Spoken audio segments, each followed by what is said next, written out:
Good morning, everyone. On behalf of Dolat Capital, we welcome you all to the Q4 and 12-month FY22 conference call of Affle India Limited.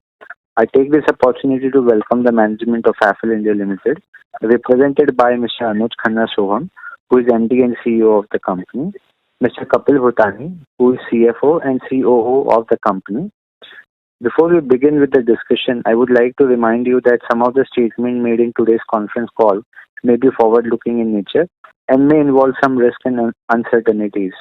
Kindly refer to slide 25 of the company Q4 earnings presentation for a detailed disclaimer on the same.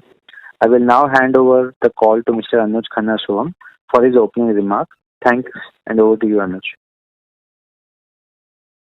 Good morning, everyone, and thank you for joining the call today. I trust all of you are keeping in good health. Affle delivered another quarter of landmark performance to conclude FY22 as our strongest growth year, anchored on our entrepreneurial culture, tech innovations, and sustainable value creation, powered by our Affle 2.0 consumer platform stack. I'm incredibly proud that in the last 5 financial years since FY18, since our initial DRHP was filed, our team has delivered over 6.5x growth in top line and profitability, a fact which stands further grounded given it was a consistent year-on-year growth across the quarters. Our cash from operations increased by over 100% year-on-year in FY22, a CAGR of 63% since FY19.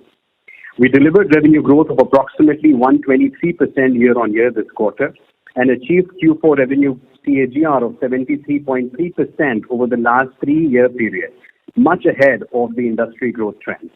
In spite of the Q3 to Q4 seasonality, our CPCU business noted a strong momentum, delivering 56.5 million conversions during this quarter, an increase of 91.1% year-on-year at a rupees 51.1 CPCU rate.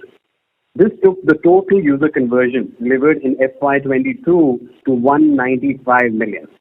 Powered by our ROI-linked CPCU business model and unique position in the industry, we continue to grow as the preferred mobile marketing company across global emerging markets and beyond.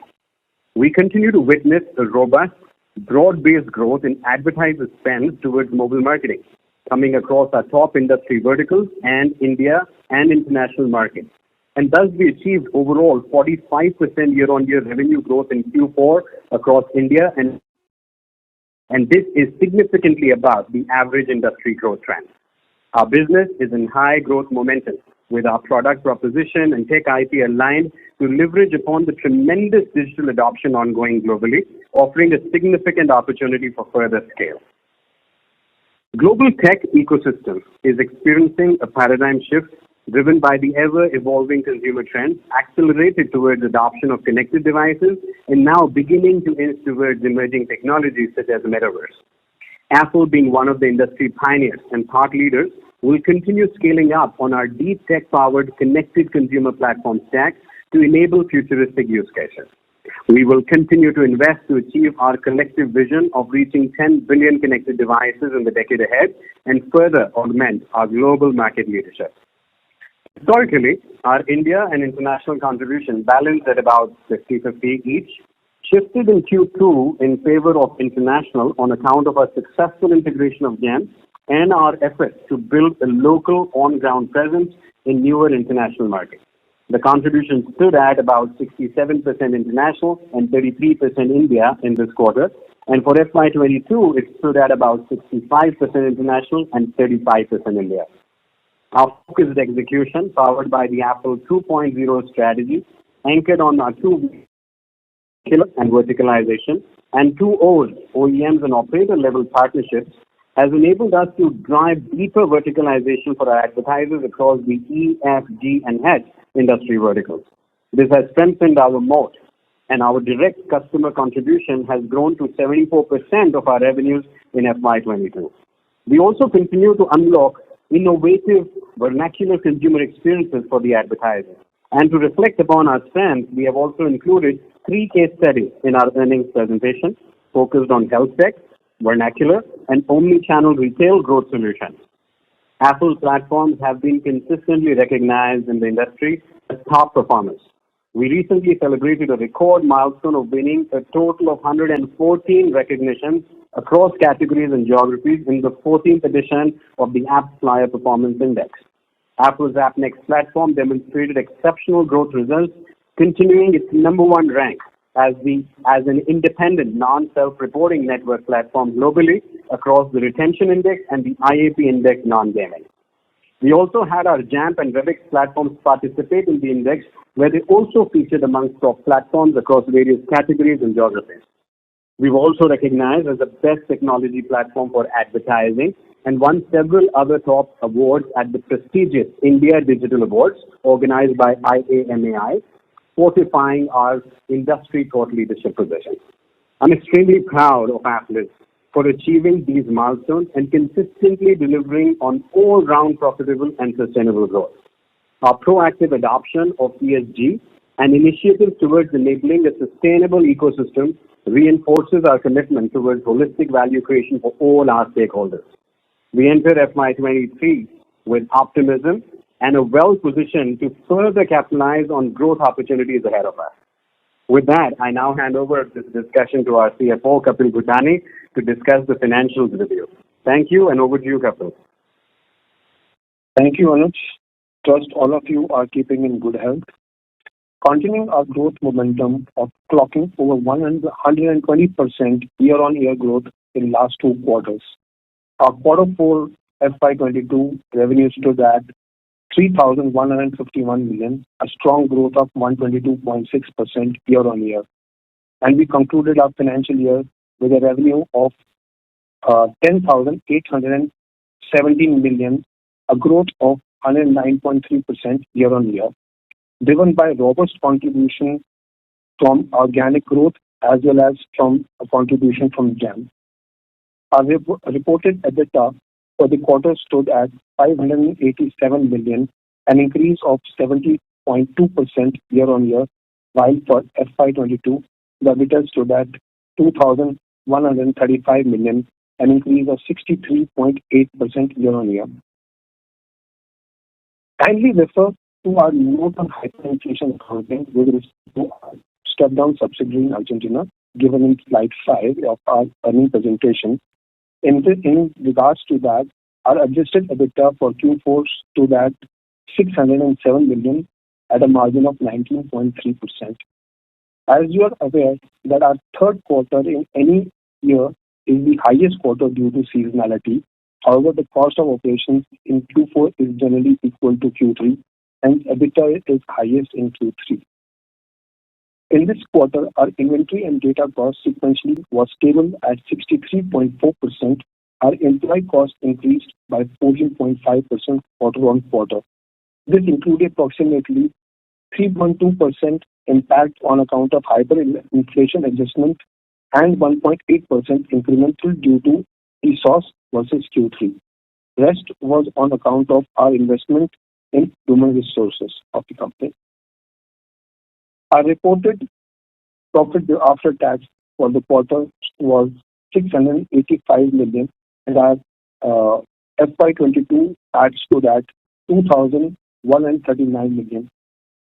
Previous year quarter, i.e. Q4 FY21 included a higher other income primarily on account of one-time gain of about 306 million on account of divestment of an asset. Our normalized profit after tax was 527 million, an increase of 98.7% year-on-year, after adjusting one-time gain on fair valuations. Please refer to slide 4 and 5 of our earnings presentation for the same. We remain focused on working capital management, continue to see a robust cash flow growth from operations. Our collections are robust and ratio of our cash flow from operations to profit after tax stood at 112.3%. This shows quality of our customer and robustness of our operations. With this, I end my presentation. Let the floor be open for questions. Over to you, Rahul. Thank you so much. We will now begin the question and answer session. Anyone who wishes to ask a question may press star and 1 on the touchtone telephone. If you wish to remove yourself from the question queue, you may press star and 2. Participants are requested to use handsets while asking a question. Ladies and gentlemen, we will wait for a moment while the question queue assembles.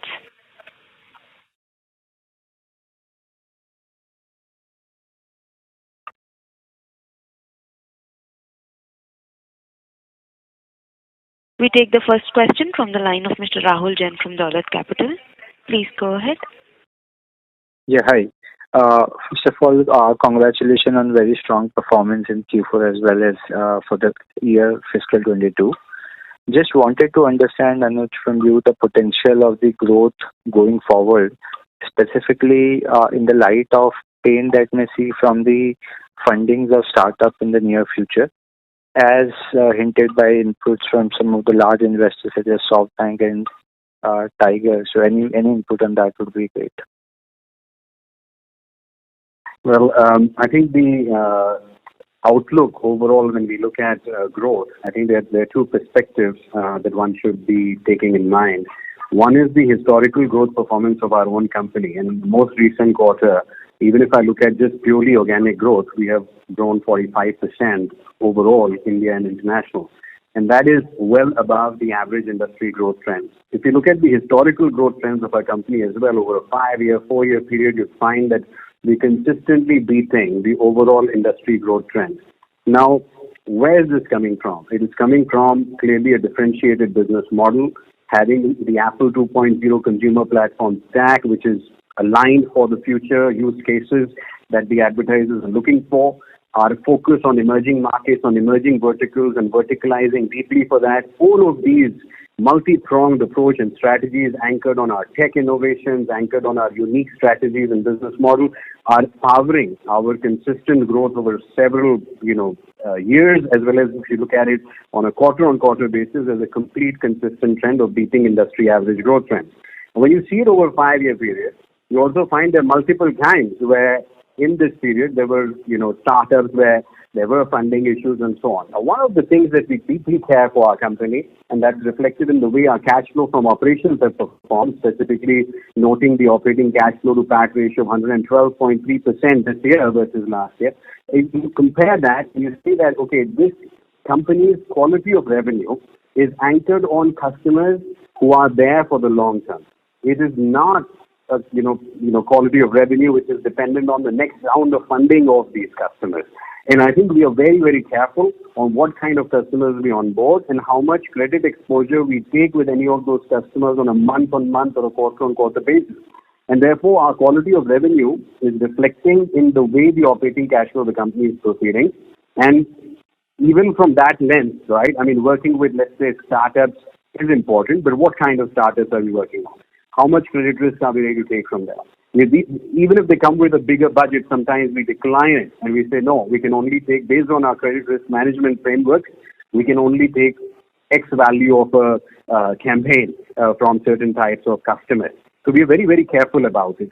In that sense, I would think that we will continue to deliver superior growth versus industry average growth rate, and will keep up with this growth momentum that the company has been seeing over the last 5 years, and more specifically what we have already seen in the last quarter, where the macroeconomic factors, I would say, were already quite tested. I mean, given the various factors, whether it is the geopolitical tensions around the world, specifically in India, or even otherwise in Europe, all of those factors taken into account, I think what we have delivered last quarter is perhaps the best validation of the resilience that one should expect going forward. Right. Just to add to what Anuj said, we should also keep in mind the amount of the fundings which have been raised in last 1 year due to IPOs or the Series CD investments in our customers. I think so there is a lot of gunpowder available for next 2 years with the clients, if that is the concern. I don't think so there is nothing immediately, because a lot of funding has been raised in the previous year. So it is not a big question at the moment with us. Right. Thanks on that. Just an incremental thought on some of the comments made by Anuj. I'm sure given the situation we are in, we can do better than the industry, but also trying to get a perspective, from some of the commentary that we are hearing from the large companies likes of Facebook and many more like Netflix or Unity that this entire Apple policy impact has also been quite significant for them in terms of the new customer addition. And there are also certain comments related to that potential slowdown in the budgets that companies might have on their advertisement side, given the macro situation that we are seeing. So, are we seeing any potential impact of these things coming to us at some point of time? And more importantly, if you could share what kind of industry growth that you're seeing in some of the key markets that we operate in. Sure. See, when we look at the likes of Facebook, Google, Netflix, Unity, or the others who are deeply anchored on developed markets with respect to their business, and the revenue contribution of developed markets is substantial for these companies, and iOS or Apple devices linked revenue for some of these companies is very, very high. Compare that to, let's say, last year, Apple's overall exposure to developed markets or iOS is a very small percentage of our business. And therefore, the base, Apple is already, I think we're still on a low base, and we can continue to grow disproportionately better than industry average growth rates is also a factor of that. And our exposure to iOS has been nominal in the previous years as well. And therefore, when we look at the iOS opportunity, even in the FY22 year, in fact, it turned out to be a very strong growth opportunity for us, because we went in there with a fresh proposition, telling the advertisers in developed markets that, look, we are very, very strong on the Android ecosystem from emerging markets. So if their budgets were shifting from iOS to Android, we're saying, hey, we were beneficiaries of that trend. And even on iOS, we went in with a differentiated proposition, which was already aligned with the new dramatic shifts on iOS ecosystem. And we, in fact, last quarter in Q3, we presented a case study on that as well. And on the investors call that we had, the analyst and the investors day that we did in December, we also talked about that with a lot of emphasis that this is actually a growth opportunity for our company, because the base of the iOS revenue that we had prior to all of these changes was very, very small. So we've gone in fresh. We have seen that as a growth opportunity. And any budgets which are shifting from iOS to Android, we're also beneficiaries of that trend, which may not be the case for these bigger players who had, let's say, 50% of their revenue or more anchored out of developed markets, where 50% of the devices were, the contributing devices were iOS anchored. So they may have seen a lot more turbulence, whereas for us, it was all a growth prospect quite strongly. Now, in terms of budgets getting reduced, I beg to differ. The advertising budgets on digital across emerging markets and across emerging verticals in both emerging markets as well as developed markets will continue to increase, and there is no other option for the advertisers but to shift budgets significantly to digital and mobile connected devices because of the way the consumer trends are going.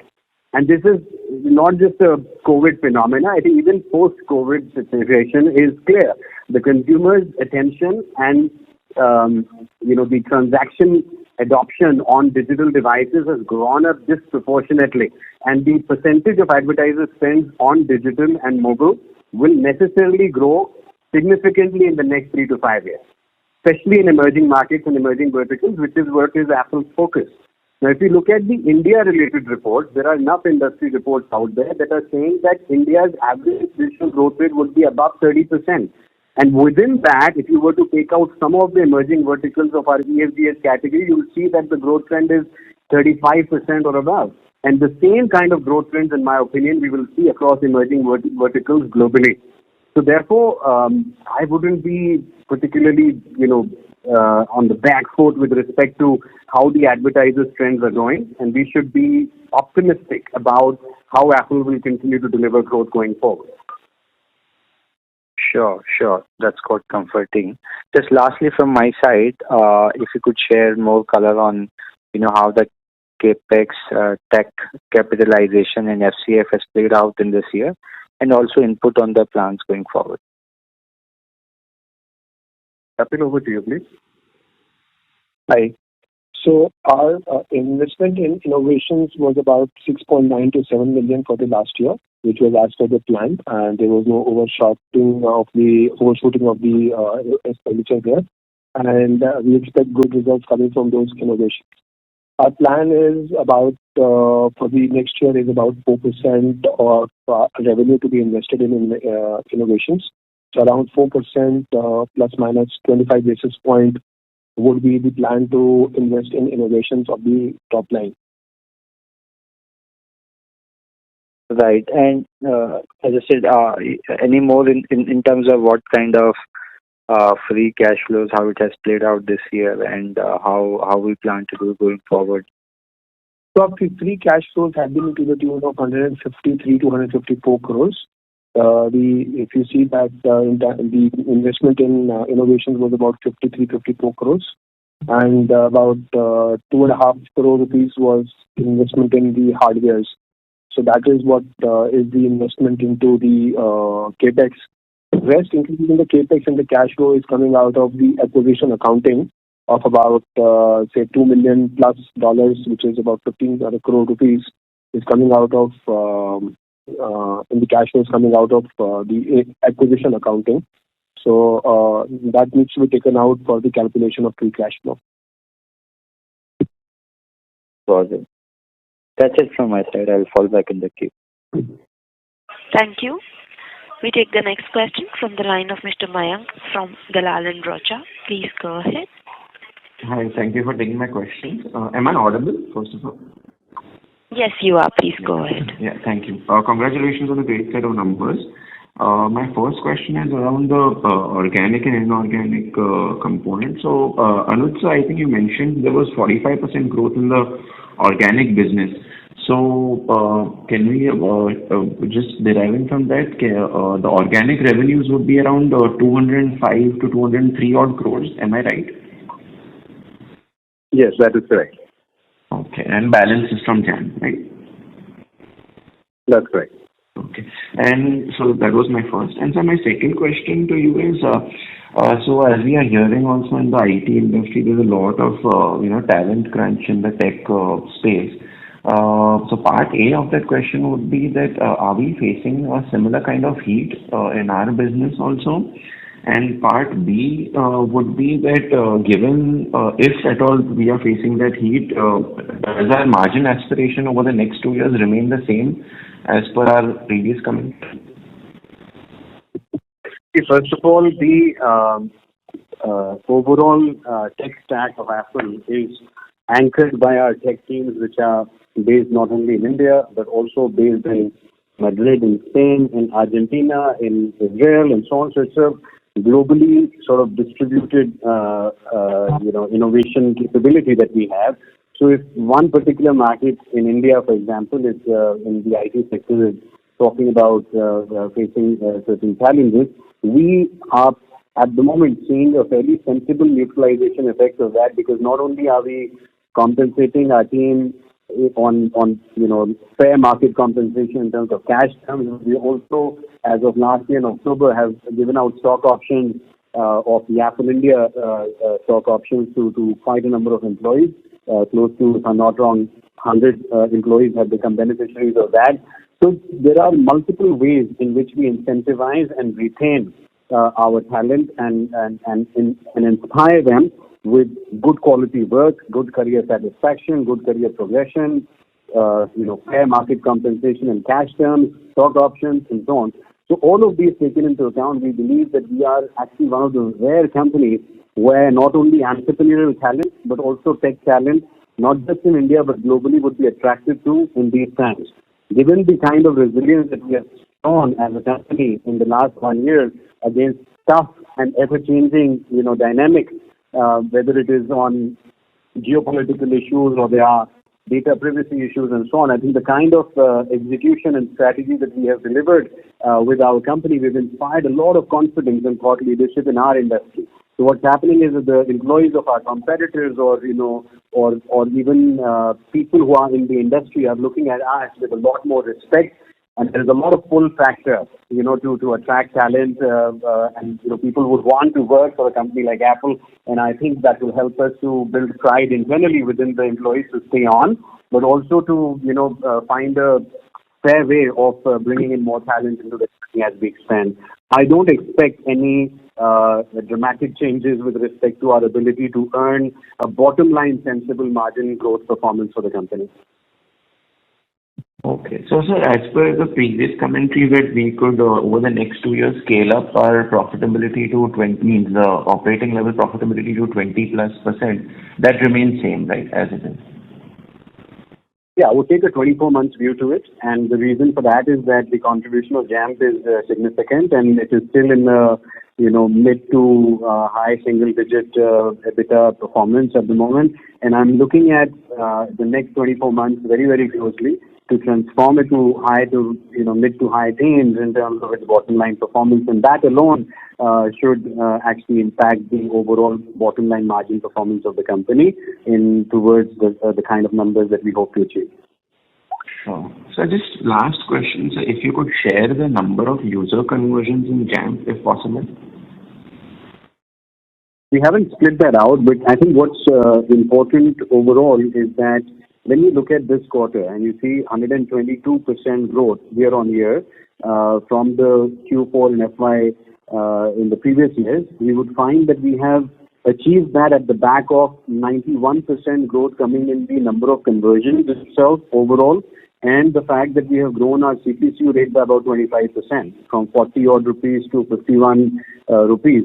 So overall, when you look at these two sort of factors contributing over 90% of our revenues, you would find that that's where you derive the growth comfort from. And it's a fairly balanced growth that we are seeing in terms of organic as well as inorganic. I mean, even on organic growth, the 45% growth that we've delivered in this quarter is something, quite a record-breaking growth that we are seeing overall on a broad basis, both in India as well as international, and it's all anchored on conversions and the CPCU pricing.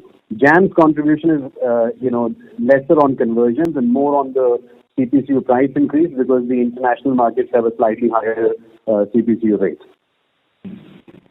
Oh, okay, sir. Thank you so much, and best of luck to the entire team for the coming years. Thank you. Thank you. We take the next question from the line of Vikas Mistry from Moonshot Ventures. Please go ahead. Hello, am I audible? Yes, sir. Please go ahead. You are. Thank you, Anuj, on the good set of numbers. I have a couple of questions. My first question is that what is the net revenue retention in the clients, in the customers, and what is the churn rate, and how much of that is coming from VC-funded customers? So I think my response to that is that, based on, the kind of data that we've already shared with most of you, I think the way to look at our revenue from a customer lens perspective is not so much, just the retention figures, because we've not quite disclosed that. But what we have absolutely shared is that the direct customer revenue that is coming from EFGH categories primarily is already 74% of the revenue, which means that there is no middleman involved in that revenue coming into us, and we are able to have a direct sort of control on how much revenue we take from a particular customer and, what kind of a risk management and sustainable growth sort of trajectory that we take on that basis. In terms of the further aspects that we look at, these industry verticals which are obviously having disproportionate contribution to us, the EFGH category where 90% of the revenues are coming from there.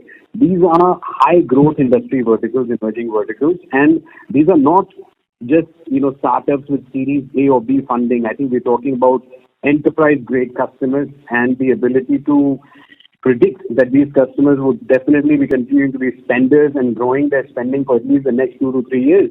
And that's the kind of sort of selection process that we typically follow. Can I split this into saying what percentage of these are government funded or VC funded or large enterprise? I think we don't necessarily have the data available for you at the moment. But I think the quality of revenue is clearly there, and the focus of our company, not just on margins, profitability, but on operating cash flows, will give you a sense that, we are deeply grounded into financial fundamentals of every unit economics of per campaign, per customer. We watch it really closely.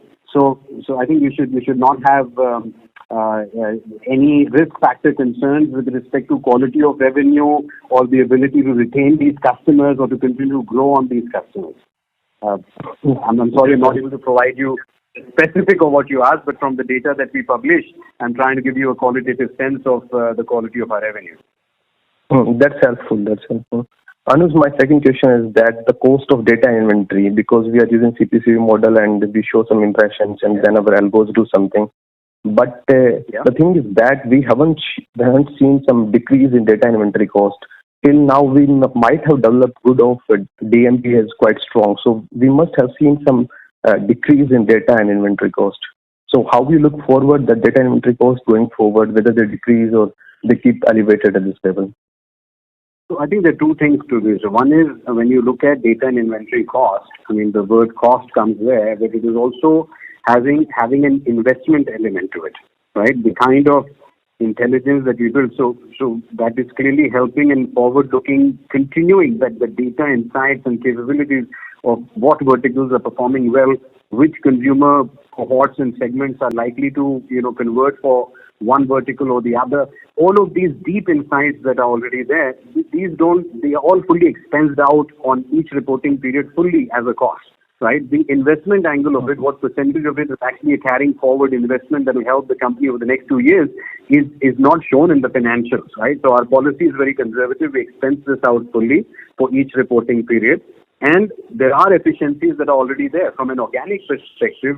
Not only is our revenue growing 45% organically in this quarter, but we have also seen that the profitability, the margins have expanded on an organic basis, right, consistently.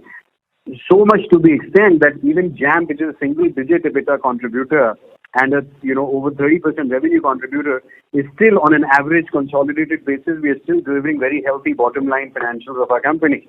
So why is that happening? Is because the inventory and data cost efficiencies organically are already leading to higher margins, higher profitability in the business. And of course, we are still yet to achieve that kind of efficiency in Jam. How will we move Jam from where it is today over the next 24 months to a higher level of efficiency? A big part of that would come from inventory and data costs as well as the scale-up based efficiencies that we will see across our verticals and the platforms working together and creating the synergy. So there are efficiencies there, and we have to see it from the lens of that if we were completely splitting our P&L into two parts, organic and inorganic, you would perhaps see it a lot more clearly. But, at the moment, given the level of reporting that we are doing, this is a sufficient indicator that data and inventory cost is one, expensed out fully. It is an asset element to it as well, which doesn't show in the financials. Then there are efficiencies organically, which are clearly there, and that is why our organic margins are growing faster than the organic revenues, clearly. And the inorganic, because of Jam being less than a year old into our system, there's still a lot of efficiencies to be derived there over the next 24 months. Okay. My final question is that in call you have said that we are finding hard for conversion of Jam to higher EBITDA margins, which are stated in maybe in 12 months, but now we are guiding for 24 months.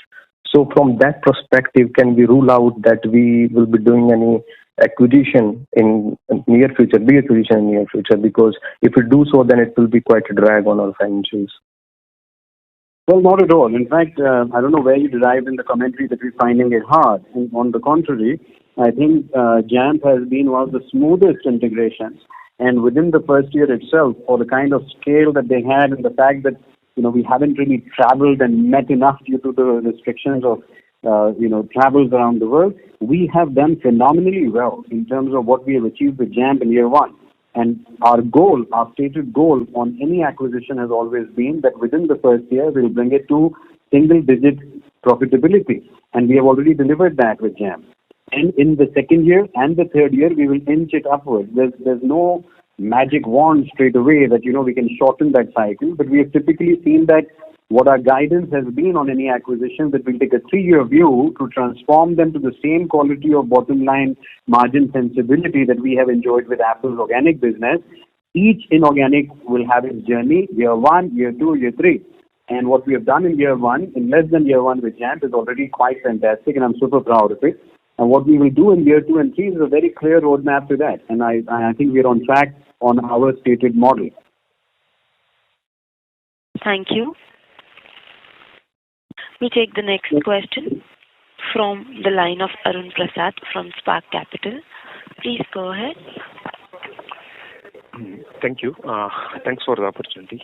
Anuj, thanks. Your explanation on what is happening in the JAMP is good to hear, and hope there will be a turnaround in the JAMP story. Just wanted to understand, when you say turnaround, what exactly do you kind of do it? If you can take us through a very, very top level view when you are doing turnaround, what exactly you do at the acquired companies? Well, I think the first thing is focus on deeper data science and insights and integrating the full muscle of the tech stack and platform to benefit not only the advertisers and customers, but also enhance the margin and scalability of our business and platform. That is one. Second is the discipline and focus on not just growth, but on unit economics of that growth. How much do we charge on CPC rate? What is the data and inventory cost? How do we, make sure that our all line items of the financials are handled with great discipline and good governance?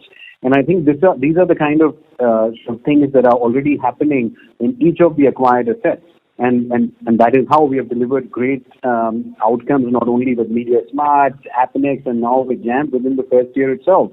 So the emphasis is clearly on leveraging the strategic capabilities of the platforms, as well as on the discipline with which we have always run our company, right? I mean, whose revenue do you accept and how much do you accept that, quality of revenue and the credit checks on that, the discipline on collections. All of this is not something that every organization is born with, and I think Affle has it as part of its core DNA. So when we acquire an asset, we make sure that we bring it up to speed on all of those elements, both strategic as well as on the discipline of the organization. And I think we're doing really well with that, and the JAMP founders and the management team has responded and embraced it very, very naturally. Right. So when you said that by the end of year one you wanted to you would bring the acquired companies up to say single digit profitability margin, you are referring to EBITDA margin or PAT margin? I think both. I would say. I mean, I'm referring to EBITDA margin, PAT margin, and also I'm looking at cash flows clearly. I want to make sure that every single part of our organization achieves the same level of unit economics that we are enjoying in our organic business. So we're not compromising on any level. EBITDA, PAT, cash flow from operations as a percentage of PAT, all of these metrics have to add up and inch upwards to where the overall Affle group is. Just to be a little bit clear, when you said that the JAMP margins are high single digit, mid to high single digit, that is EBITDA margin you are referring. Well, yeah, it is. Go ahead, Kapil. Yeah, this is EBITDA margin. Mid single digits on the higher side, right? Around, I would like to say clearly about 7% is the EBITDA percentage from JAMP business at the moment. And we have been stating this thing that is we have a turnaround time of about 2 years to take it to mid-teens from where we acquired from almost zero EBITDA levels. And we are happy with the progress on the EBITDA front. 7% EBITDA margin, and if it is at the end of year one, you said clearly in the year two you wanted to take it up higher. Any internal targets for the JAMP at the end of the year two? It has been clearly said mid-teens is the target. Okay. Actually, I just want to say that we don't give specific guidance for the future, but when we do any acquisition, what we have definitely shared is that in any acquisition that we do, especially if they are breaking even or 0% EBITDA at the time of the acquisition, we will absolutely work only on acquiring those assets where we have the clear execution path that we know with conviction that within year one, we will bring it to mid to high single digit margin performance on EBITDA Within year 2, we'll bring it to the mid-teens, and by the year 3, bring it closer to 20%. And that is our stated model and thesis for justification of inorganic transactions, which are at a break-even level at the point of when we meet them and acquire them. So this is not Jampp specific. It is not a specific guidance on a particular unit for your modeling purposes. It is a complete sort of thesis of how we are justifying any inorganic investment into assets like this. That's very helpful, Anuj. My second question is on the, if you remember, in mid of Feb this year, Google came out with the announcement they are extending the privacy sandbox to the mobile as well. So any thoughts on that, how it is different from originally our thoughts on how Google will implement the privacy-related regulations, and how you are internally preparing for this? Sure. So what we always expected that Google would come up with some announcement to that effect, and I wasn't surprised at all, first of all. Secondly, what Google has announced is that our interpretation of that announcement is that they are going to do some tests over the next couple of years, and then third year from now, they will actually go ahead and implement and roll out something which I believe will be a significantly diluted version of what we have seen happen in the previous financial year on the iOS platform. Now, the fact that we have already negotiated the change on iOS platform in developed markets like North America and found a winning strategy on that with customers makes me very confident that when such a change eventually happens in a very diluted, watered down way on the Google platform, it will happen 2 to 3 years out, and it will be a easy to maneuver, transition for us. What I want you to take comfort out of is this, that irrespective of any changes on data privacy laws or any changes with respect to any platform level changes, one fact that is not going away from any of us is that you and I as consumers are going to be deeply married to our smartphone touchscreen devices for many years to come. And consequently, the advertisers' budgets are going to increasingly gravitate towards digital, mobile and connected devices. Now, if the advertisers' budgets are deeply gravitating towards this and the consumers are gravitating towards that, the relevance of the growth momentum of a tech platform like Affle is established out of those two mega trends that do not change and will not change over the next 3 to 5 years. Now, what may change is how these tech platforms eventually tweak and deliver, and on that we have shown a track record over the last 17 years because our company has only been focused on mobile marketing and nothing else since our inception, and we have negotiated all changes, whether it's Nokia and BlackBerry going down from 2005 to 2010-11 to the changes in the ecosystem that have happened over the last 5 years. I think you can see consistently that Affle has the ability and the leadership and the agility to address all the changes and transform such changes into opportunities like we did last year as well on iOS in the North America and developed markets. So we are very confident that whatever we know of the industry today and what we predict of the industry today with respect to Google and related changes over the next 2 to 3 years will not lead to any dramatic change in how we expect growth from Affle for our sort of business across emerging markets and emerging verticals, because the advertisers on one side are not going to spend lesser, and on the other side, the consumers are going to continue to transact and convert more on digital experiences. Okay, that's very helpful. If I can sneak one more question. Sorry to interrupt. This is the operator here. So I request you to get back in the queue as we have other participants waiting in the queue. Sure. Okay, thank you. We take the next question from the line of Aniket Pandey from ICICI Securities. Please go ahead. Hi. Thank you for the opportunity. I have one question for Kapil actually. So just wanted to get a sense of employee cost outlook. So going forward, will ESOP cost impact will come in Q1 also? And secondly, any outlook on the employee cost in subsidiary in Argentina? Because right now the inflationary environment is quite high in Argentina. Thanks for the question.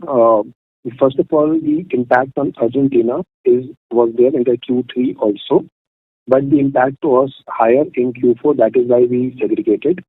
However, we like to mention the impact is nullified by the counter accounting into the foreign exchange gains, and thereby on the PBT level the impact is nullified. But if you see the employee cost line item, they will be on EBITDA line item. It changes the ratio of EBITDA. But on the PBT line item, the impact is minuscule. It doesn't make any. It is not say 0.1, 0.2% up and down would be the impact. But if on the expense line item, if you compare it expense to expense, there can be some differentials on that. That we will keep on giving the guidance if there are giving the disclosures if there are material changes. We expect we expect that the inflation would move in the same line as the whole year last year, but the Q4 inflation was higher and had a higher impact. To give you an example, if there was an impact of about 3.2% from last quarter, it was based. It was half of not even a half. It was about a third of the impact in Q3. Right, so it is variable to the general price index, and the counter impact goes into the foreign exchange calculations on the other income side, which is not taken into the EBITDA calculations. So on PBT level, it doesn't make any difference, but only changes the dynamics of EBITDA calculations. Can you repeat your second question? These were the two questions, sir. My third question is, can we get a sense on your margin trajectory going forward in FY23 or in FY24 actually? So basically my sense is that will your inventory and data cost remain elevated above 60% of your revenues, or it will come down in FY24 a bit? We don't expect any dramatic changes in the margin profile. As we have already stated many times that the unit economics as well as the financial metrics we are keeping, all the efficiencies we draw from inventory cost are redeployed in investment in growing the businesses. So you can say that they are indirect investments in growing the geographies and verticals and new emerging verticals. So that data is used the investment is used to grow the other verticals which are emerging into the digital marketing on a CPCU basis. And on the employee cost, I believe that as we grow at a scale of what has been stated at a 63% CAGR, I believe that there would be increase in employee cost because you need feet on the street to run the business also. Correct. Secondly, one last question from my end actually. Like in last 6 months, we saw Google changing its advertising and privacy policy and bringing of Affle in the advertising medium. So did we saw any changes in the behavior of customer advertising spend? Similarly, now as Netflix is also planning to get into advertising, so basically in our connected TV network, what can be done to gain more market share in that area? Affle would get access to these inventories directly if they are not getting. We are not getting it from the SSPs or Google ad platforms. These inventories will find way of getting the advertisements through different SSPs or different ways of engaging with us. So we don't think that the access to inventory will be blocked for us. So there will be new ways of connecting to the users of these tech platforms. Okay, so it means that your... Sorry to interrupt you. In fact, if I may add that what you're seeing with Netflix has been one of those platforms which is always charging the subscriber to pay for the content on a subscription basis. This is an extremely positive statement from Netflix, where they are now saying that they will have a version where it will be more ad monetized rather than subscriber paying. And this is what we want to tell all our investors, that this fundamental trend where the consumers are on the digital screens and devices and the consumers are increasingly willing to spend more on digital devices, and yet you're finding trends from companies like Netflix is saying, instead of charging the consumer, I'm going to make money from advertising, because after a certain point, So the willingness of the consumer to pay for, let's say, content or subscription services will be for just a few select apps. But for the long tail of apps and the long tail of consumers, there is only one model that seems to have thrived over the last 2 decades, which is that advertising subsidized content, advertising subsidizing apps, advertising subsidizing websites. And that is what you're seeing even for the most premium platforms like Netflix. And they will need to come to that because the consumers, especially across emerging verticals and emerging markets, are going to demand that. Even the affluent consumers. I mean, even for somebody like me, I mean, you give me like 10 apps that you can choose. So I'll say, okay, fine. For one of the apps, I'll pay. But for the other 9, I'll take the ad-funded model.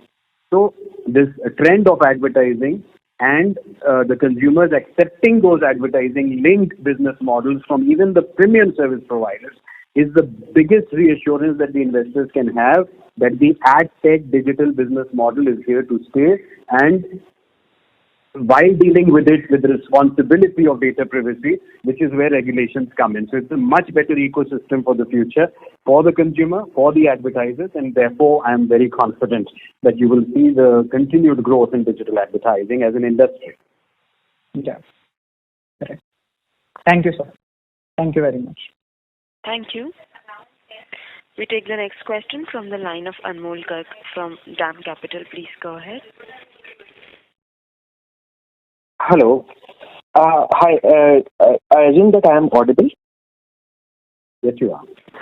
Yeah. Thanks, Anuj, for the opportunity. So just had a couple of questions. Firstly, just wanted to get an outlook. From the changing Google policy, can we expect any changes in the CPCU rate once the policy is implemented? That's one. And secondly, just wanted to get an outlook on the different geographies that we are operating in, US, LATAM, and Europe. What is your outlook on the demand in those geographies? And also, now that we have been saying that we expect 30 to 35% of growth, industry growth into the Indian ecosystem, what can be the growth that can be expected from LATAM and US? Can a similar growth be expected from these geographies as well? Right. I think the first question on outlook with respect to Google, I think this is a question which is, in my opinion, 2 to 3 years forward question. Now, on that, my take is that there will be a lot of adoption from consumers accepting consciously and giving permission and consent to ad-funded apps that they trust. Okay, so companies like Netflix or, all kinds of apps that will be there. Some will be big, well-known names. Some will be lesser-known names, and there are millions of apps out there. But the consumers will selectively give consent to quite a number of apps that they will try and use on their devices, because the first thing that the consumer wants to do is try the app, find it is ad-funded, fine, I have to give consent. If I like the app too much, maybe I will agree to pay on the non-ad-funded premium experience. So there, I think the Google policy is not necessarily going to change the larger consumer trends and behaviors on digital adoption and digital consumption.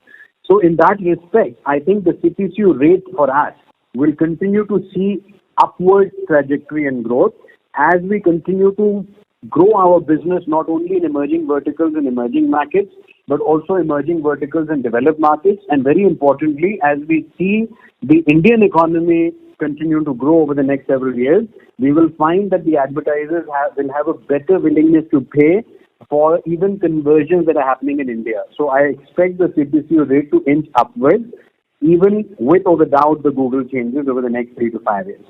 Your second question was about demand across geographies. And, while I have industry reports that are talking India-specific average growth of 32%, specific verticals-based growth of even 35% CAGR for next few years, there are lesser sort of fragmented industry reports for, let's say, other emerging markets in the world.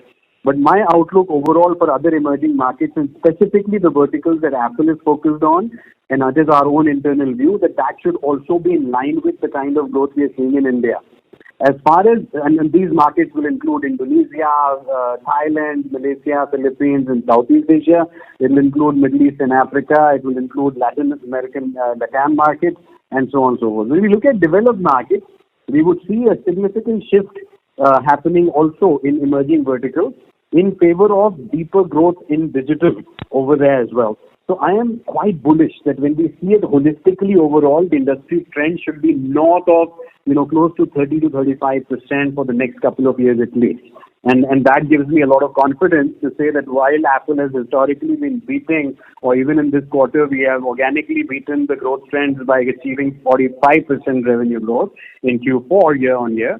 It gives me a lot of confidence that, look, I mean, even with tough macroeconomic conditions, geopolitical risk factors which are there, because our business is so broad-based across so many geographies and so many verticals, we should be able to keep up the growth momentum. Sure. Thanks. And if I can add just one more. So if you can highlight what is our policy regarding acquisitions, and particularly, are we looking to acquire companies in India or outside India right now? We don't want to give any indicative, competitive advantage to our competitors, no into our acquisition strategies. But what I would want to say here is that inorganic growth has been a core part of the strategy, while organic growth has been clearly very robust. And when we look at it with that lens, Affle, through organic growth alone, will exceed expectations of most stakeholders in this ecosystem, whether it's internal employees, investors, analysts. I mean, any stakeholder in the ecosystem, you look at our organic growth alone, backed by the fact that the industry across emerging markets and emerging verticals is going to grow fast, is going to exceed most internal and external expectations. So therefore, there is no pressure to necessarily go and do something inorganic, right? I mean, now, when we find a strategically well-fitting inorganic target at the right price point, which the next 1 to 2 years the markets will certainly provide, because some of you alluded to the fact that funding will be harder. It's not necessarily going to be easy for the entrepreneurs who may not necessarily have scaled up to a certain level.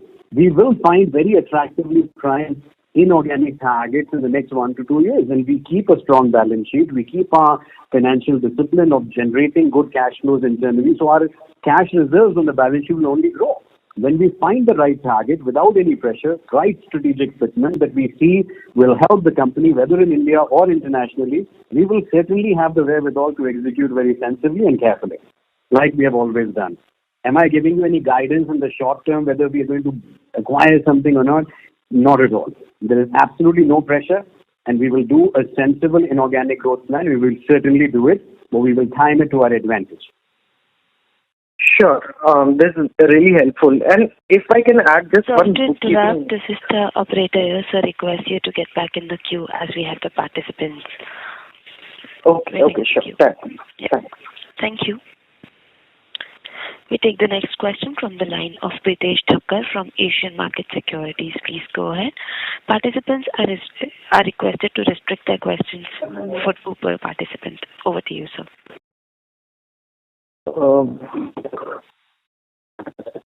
Mr. Pritesh, you may go ahead with your question, please.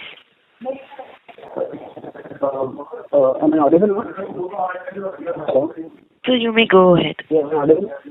Yeah. So thanks for giving the opportunity. I just have one question.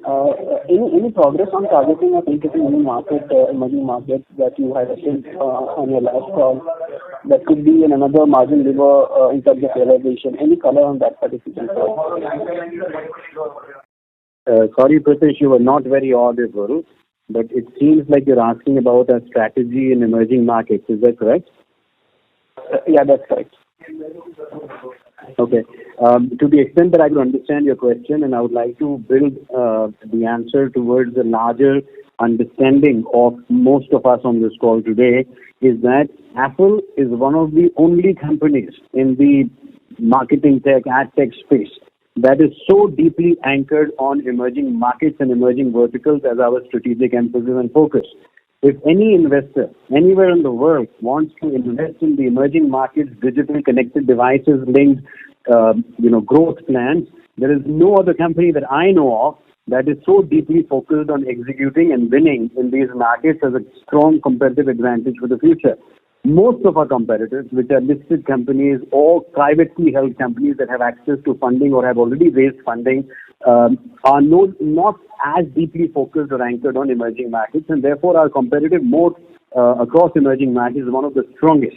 And perhaps, if I may qualify that, based on my knowledge, there is no other listed company in the world that is as deeply focused on emerging markets as we are, and therefore that creates a scarcity value as well, because a lot of the investors have understood digital advertising over the years in developed markets, and if they believe in the thesis of emerging markets, they will absolutely find that there is really no other strong, credible player that is executing well across emerging markets. So our view on emerging markets is strong, and we extend that view by focusing on emerging verticals even in developed markets where we have shown good success and track record so far. Sorry, Pritesh, I could only hear this much, and I've tried to answer it for the benefit of all the people who are attending. Yes, so it was more on the investment part that we are making on the emerging markets. But anyways, the second question on this year, again, I mean, our target is still focusing on M&A activities, or are we planning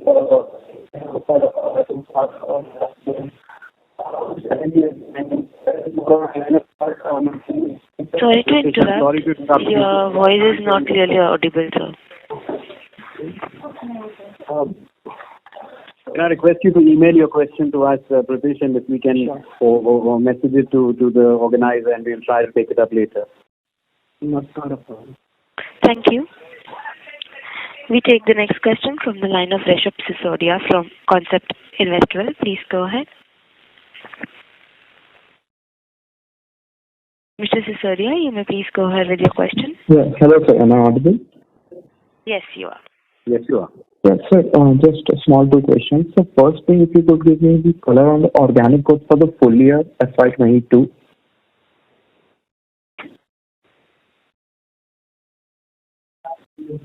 I think for the last 3 quarters, or all the quarters in our commentary, we've always given clear indication on quarter-on-quarter, year-on-year basis growth in organic. I don't have that statistic as a published report, but it would be fair to say that the organic growth has consistently been above industry average growth trends that we are seeing, and in that sense, the fundamentals of our business are deeply clearly anchored. In every single reporting period that we have talked about, I would say that the organic growth has been above industry average growth rates consistently, especially in the last financial year. Okay, thank you. And just the last one. So, sir, given the last acquisitions that we have had, Jampp and Next, I remember the management saying previously where we are also looking at increasing the stake in Bobble AI and deeply interconnecting our platform. So any color on that? How are we looking at it going forward in the emerging and the development markets? How do we see all our businesses getting connected and maybe as a one-stop solution to the end consumer? So that's a great question. In fact, if you can find the presentation that we shared of the Investors Day or the Analyst Day in December 2021 itself, we had all how the entire strategy, the culture, the strategy, the tech platform backbone, and all the different platforms that sit on top of that backbone, how they coherently deliver a unique strategy and execution to the customers, and we call it the Affle 2.0 consumer platform stack. And as part of that stack, of course, the 100% acquired businesses and the integration of that into that stack has already happened, and we are obviously leveraging that into our execution as we go along. But even for the inorganic, or let's say the minority investments that we have done through commercial partnerships, strategic partnerships, integration of our SDKs or server-to-server integrations, we are able to leverage those into the overall stack as well. So I think the question about how it offers one integrated Affle 2.0 consumer platform stack, I think we have already unveiled it in our detailed, I think it was almost a 2.5-3 hour discussion and presentation with all the investors in December. And we will continue to do that. We'll do it once a year as an event, and later this year as well, we should have that. And we will take the opportunity to elaborate it in a much more detailed and descriptive manner, so you can also see the customer testimonials, you can see the much more deeper case studies, you can see the demo of our platforms and the capabilities of our platforms, with much more deeper deep dive than what we can do in an earnings call. So we should look forward to that again later this year. Sure. Thank you.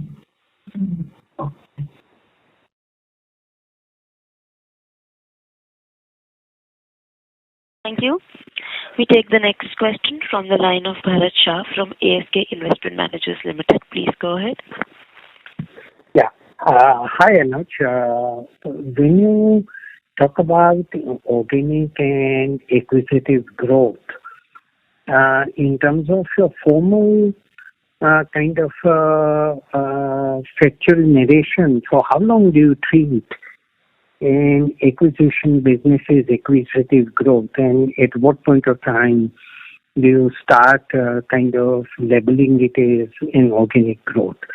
And both in terms of your factual formal narration as well as in your mental mind, how do you look at that issue?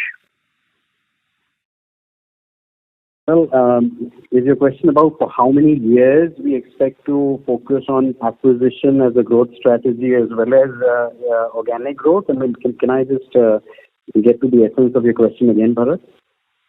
No, what I meant was when you acquired something, it's at a relatively incipient stage in its journey. And therefore, the growth which comes from in the revenue or profit maybe little in a stage of evolution. And therefore, your label, like you said, in the last quarter, almost about 65% of our business has come from organic activity that we've done over a period of time. And about 35% has come from acquisition. So in your mental mind, up to what kind of a stage in acquisition in your mind is like an acquisition, and when it is kind of fully integrated, plus formally when you define that 205 crore is organic revenue, and which has grown at a rate of 45%, which is very impressive number. In terms of your formal guidance like these numbers, for what period of time do you typically, or by what criteria do you label something as acquisitive, and at some stage then it stops being labeled as such and it becomes like business as usual? Sure, I understand your question now. So typically for us, within the first year itself, we would see that the acquired business has become an integrated part of our Affle 2.0 consumer platform stack. And post the first year, we would treat it as part of an integrated platform and execution with respect to, the extent that we wish to do that. I think all the hooks and the necessary integrations have to be mandatorily completed within the first 4 quarters of the acquisition. And we have done that sensibly for almost every single acquisition that we have done. And then post that period, we would see and define its overall growth trajectory as part of our own organic growth plans. And we would no longer be seeing it, as an acquired sort of a separate affair. As far as the reasonableness of that year one assumption is concerned, I think we back it on the track record that every single acquisition that we have done, we have managed to achieve that within the first year itself. If ever in future that were to happen, that it is, taking a bit longer, we will certainly advise on that. At the moment, I think it is absolutely sensible for us to not only work on that template, but also to commit towards delivering that internally to even to the acquired asset. Because, the employees, the integration, all of that in the culture and the strategy and the platform level has to be absolutely taken care of within year one itself. Otherwise, chances are that it will become a failed acquisition. And so far, we have had the good fortune of not seeing anything like that. To put it lightly, the year one is an engaging affair, and thereafter it consummates into marriage. Exactly, yeah. And by the way, typically, even before we get into the engagement, if you see in almost all our investments, which have been 100% acquired or are being 100% acquired, the courtship period before we sign even an MOU has been a multiple year-long courtship period before we go deeper into the marriage. So by the time we actually sign the contract, there's a lot of things have been taken care of. And then the first year is just the actual execution on that, So I think that is very carefully assessed by us. There's never a case of speed dating that you meet someone and say, okay, let's just go ahead and do something. No, it's been 3 to 8 years long courtship period before we even sign a non-binding MOU on an acquisition target. Understood. My second question is on unit economics. Sorry to interrupt, Mr. Bharat. This is the operator here. Due to time constraint, we require to close the call now. I'm just raising the second question. Anuj, can I go ahead? Go ahead. Yeah, please go ahead, Bharat. Let's take the second question and we'll move on to the next question. Unit economics or it is what I've understood so far. Your gross margin typically has been about 40 to 44% range, and operating and expenses have been about close to 16-17%. Therefore, at operating level, about 25-27% margin. Clearly, acquisition will distort that picture. But that economics, in your opinion, is rugged, except that acquisition may change those numbers for a given length of time. That is absolutely correct. And I think what we want to guide towards, or what we want all our stakeholders to deeply be conscious of, is that as the management of the company, as the leadership team of the company, we are deeply cognizant and caring about bottom line sensible, sustainable, profitable growth as a DNA of the company. I have built this company for 17 years with that DNA, and nothing in our execution plans is going to allow that to change. So therefore, any acquisition that we do, all the organic unit economics of the company, very, very important for us to run a sensibly profitable, cash flow positive, sustainable growth mechanisms are absolutely key to our financial performance. This is not something that we are saying because we're a public company now and that's what you would like to hear. We have been doing this even before we went public all along. And that is the main reason why the management team of the company, the promoter group of the company, is still able to retain almost 59.9% ownership through the promoter group holding company in Singapore. Otherwise, we would have been deeply diluted if we were not capital efficient. So this unit economics, even for inorganic, yes, it distorts it a little bit, but that distortion is a necessary investment to create much greater scale and much greater value creation for the stakeholders. Because when we acquire the assets, they are breaking even. And of course, the value at which you acquire, therefore, is sensibly placed for where we made them. When we transform them to a much more valuable unit over the 36 months, first 12 months, and the next 24 months period, it is really unlocking value for all our stakeholders and shareholders. So this is, please don't see the distortion as oh my God, it's like bringing the margins down and affecting the financials. You will see it as what a great investment if Affle can transform them successfully like they've already done for most of the acquisitions that they've already done. So it's a brilliant thing to happen if it can keep on happening consistently. And so far our track record shows that we're doing it consistently. Oh, that's well known and deeply appreciated, Anuj. Thank you and all the best. Thank you, Bharat. Thank you. Due to time constraint, I now hand over the conference to the Affle management for closing comments. Over to you, sir.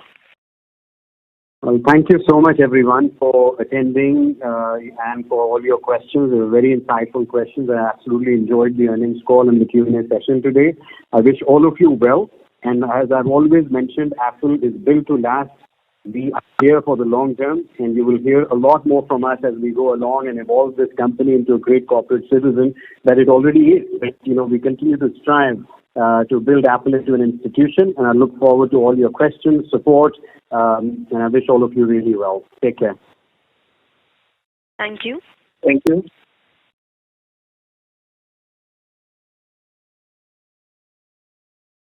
On behalf of Dolat Capital, that concludes this conference. Thank you for joining us, and you may now disconnect your line.